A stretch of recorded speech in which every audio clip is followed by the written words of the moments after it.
Hello everyone, today I will give you instruction to install RAM into your laptop.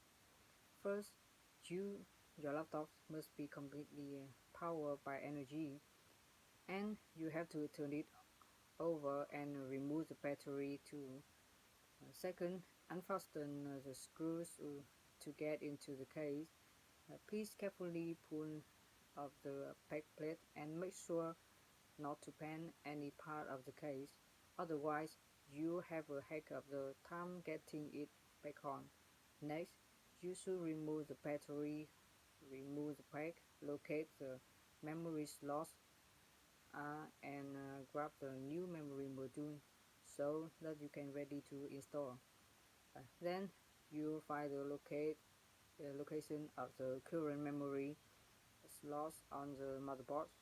In this system, there is only one memory module with two slots. After that, you need to place new memory sticks at angle, push it down, and secure it with a small clip on each side.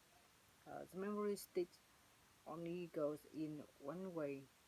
Make sure the notch on the module is lined up correctly. After the new memory is in, if sure the if you want to make sure RAM is correctly and recognized by Windows, you can start up your laptop. During startup,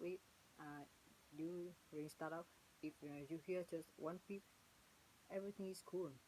If you hear a series of beeps, you need to power up the computer and reset the memory.